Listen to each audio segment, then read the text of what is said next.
Good morning, welcome back to the One Celtic Fans View this Wednesday morning. Game day, trip up to Aberdeen on the bus for the final away game of the season. Always a fantastic trip going up to Aberdeen. You got that police stop and everything on the way up, lads, you know what we're talking about. But it brings down the curtain on away games this season. There's only one away game which is left, and that is at Hampden Park for the final game of the season. For the chance to become treble champions again. But before that, we have the game tonight, and Brendan Rodgers is going to lose one of his staff. Darren D, that was promoted from B team to pathway manager at Celtic, has reached an advanced stage with Swansea and their new boss Alan Sheenan, who wants to make Darren D as his number 2. Yep, he wants to make Darren D as his number 2. And the new assistant at Swansea. It is a fantastic career move for him, and it says a lot for somebody that wasn't really coaching at Celtic at the moment. He was the pathway manager. But what does that mean for Celtic? What does it mean for the young players that were potentially coming through the system and leaving the club when they're out of contract, rather than having a pathway to the first team? There are some some B team players that obviously have a pathway laid out for them and that have been given a chance over the last couple of weeks. But Darren D will be leaving the club this summer by the looks of it. Who will be promoted to pathway manager? Do we need a pathway manager at Celtic? That's the question this morning. Tell me in the comments, because there's been a lot of high potential players leaving Celtic this summer, and especially there's 3 players from the youth system that will be leaving the B team. And over the last couple of years, we all know the names, and Rocco Vata was back at Celtic Park looking at what could have been. Was he looking at what could have been, or was he just up seeing one of his mates and went to the football? It's as simple as that. I think it probably was that. But it has been broken the news last night that it is in advanced talks. So there we go. Darren D will be leaving. And remember, we need a new pathway manager. Brendan Rodgers, well, on his little talk to the press yesterday, he did talk about he wants to make sure that there's a core of the team are Scottish. That'll fuel the fire of the Lennon Miller speculation this summer. Celtic have been linked with Lennon Miller over the last couple of years. They did try to get him in the last transfer window, even though that he was injured.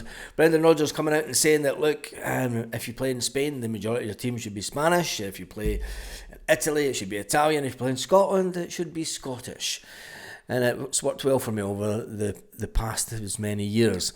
Having the likes of Scott Brown in the midfield in the past, he will just be adding fuel to the fire, if you had me, about bringing in Lennon Miller this summer. A lot of people have said there's no chance he's going to come to Celtic. If Brendan Rodgers wants the player, he can be very, very persuasive. Very persuasive. So we'll just have to wait and see, because there's going to be massive amounts of turnaround this summer. Brendan Rodgers did say he expects it to be a busy summer. Earlier on in the week, Callum McGregor and some of the team went over to Ireland and to Dublin to represent Celtic, and Adam Ida was there. Adam Ida, obviously with his proud Irish roots, and he's one of the lads. Him and Johnny Kenny were over, and Scales had a bit of a fun time. Allegedly, he had. A teenager, Scales, spent 3 years in Dublin playing at University College in Dublin. The 26-year-old confirmed that he studied Irish and geography at his time. There you go. McGregor was given the mic and couldn't help but revisit some of those comments and slating the centre-back how he struggled to get himself to a hotel room. He has a degree in geography. Ha! Ha! Ha! Carl Mack giving some stories away about somebody that's maybe had a few bevies too many on one of their nights out. Or is it the fact that he can't find his room when they're away before away games? I lived in Dublin for 3 years, says young Scales. I said I went to University College Dublin, then 18 months with Shamrock Rovers before moving to Glasgow. And the Celtic TV presenter went on to say it was Irish and geography that you studied, wasn't it, here? And Scales said yes, which got the funny response from McGregor. He says Scales is the smartest in the team. All I'm going to say is he has a degree in geography, yet sometimes he struggles to find the hotel room on a Saturday. That's all you need to say. You've got to admit, Calmac. That's one thing that you never think about. I mean, you know that Callum's the motivator and all the rest of it, but did you think that he's taken over from Bruni as the wind-up merchant? I wonder who that's been handed over to, because Bruni was one of the biggest wind-up merchants as captain. He did like to keep everybody on their toes and in line as to do as captain of Celtic. But he also had that little mischievous side, Bruni, didn't he, when he was the Celtic captain? And I wonder if Calmac has that as well. Maybe we'll find out when he hangs up his boots. Or maybe somebody will ask him one of these days. But anyway, Brendan Rodgers, back to Brendan. He has been named Premiership Manager of the Season. And there is no other manager in the Scottish football that should have had it. The number 2 club in the SPFL, they have managers come and go, and then they're coming, and then they're not, and then they have a revamp and whatever, and they're coming again. And we're going to have the same this summer. Brendan Rodgers was named Glenn's Scottish Manager of the Season for 24-25 as he's led the Hoops Celtic to another domestic double at this point. And I always think it's strange that they do hand these trophies out before the end of the season, because let's face it, there's still a cup to go for. And could have Jimmy and Aberdeen that, because they've fallen away. We're not even worrying about them. I think it could be an interesting scoreline tonight. It could be that they'll play really defensive, and who cares about Aberdeen? It's apologies to Aberdeen and any of the Aberdeen fans watching, but we've just got to focus on ourselves now, and we've got trebles to win, and we've got to end the season on a high, because when we go into the summer, I fear that this could be a summer of discontent with some of the bigger stars, as Brendan Rodgers says, that Celtic are prepared for bids coming in for those players. We'll deal with that then.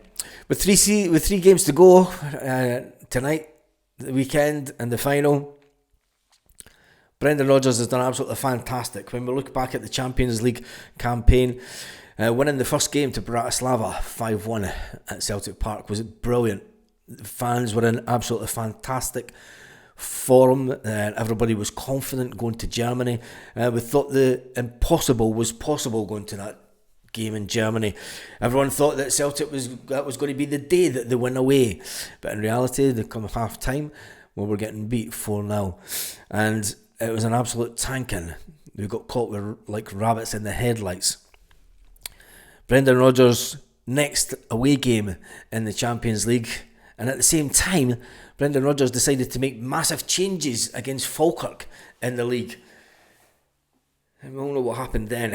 Half time there was massive changes in that game. Also, Brendan Rodgers got all the main players in, because the players that were in standby and weren't ready, and Falkirk were giving us a good go, and the scoreline showed it at half time.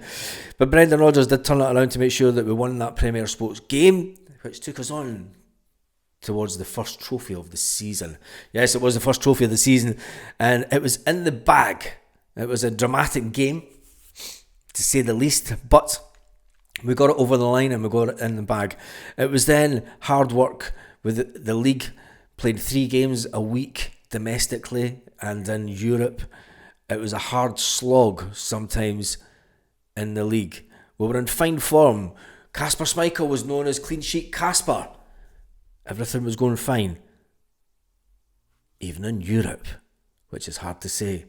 It's strange to say, because we had some positivity in European football. Yes, we went away to Italy and we managed to get a draw, and we thought, fantastic. We all praised Brendan Rodgers for getting a draw, something that we don't really do at Celtic. We leave that for teams across the other side of the city. And but it was a fantastic result, getting that point and getting us back on with the Champions League. We managed to amass a good number of points in the Champions League. We were inches away in a couple of games from maybe succeeding where we didn't, and we could have finished a lot further up the league than what we did. At one point there was a potential we could have finished in the top 8, but it wasn't to be. Celtic did go to the playoffs in the Champions League, which was fantastic. We were drawn against another German team. We feared the worst, but we held our own. Yes, we did hold our own in that game, and we were a bit unlucky. But we didn't get absolutely tanked. And I think that is the good thing about the Champions League this season. It gives the players the belief, Brendan Rodgers says, it gives everyone around the club the belief that this is the stage where we belong and we need to play. Going into next season, yes, we do have a qualifier. Will we be seeded? Will we not? I don't really care, to be honest, because there's going to be a lot of news and a lot of ups and downs happen before we even get to that Champions League qualifier. The team could be completely changed. We don't have a winger in the name of Jota between now and around about Christmas time. Will Brendan Rodgers dip into the transfer market to bring in a winger? Celtic have been linked with a 23-year-old Blackburn winger who's out of contract this summer. With Brendan Rodgers knowing that Jota is out until the end of 2025, will he dip into the contract into the market to bring in a younger winger? Even though Celtic would have to pay him a big signing on fee and bigger wages to get him at Celtic, could he be the man to just hold the fort until Jota's back? We don't know. Will Dyson Maeda be sold this summer? We don't know. It's all about speculation, and it's speculation that we don't really need just now. The team tonight, I'm not even going to try and predict the team tonight. There will be a live 1.5 hours before the game, as per normal, where we release the team that Brendan Rodgers puts out tonight. Will there be massive changes? I expect Sinisalo to start. Will Greg Taylor start, or will he put in Jeffrey Sloop? I think he's going to play Taylor, don't you? But then again, he might just play Jeffrey Sloop just to mix it up a bit. You never know. We'll wait and find out tonight. On that note, have an absolutely fantastic day, Celtic fans, all around the world. I'm buzzing for Friday, to be honest. Flight back to Scotland and back to Celtic Park.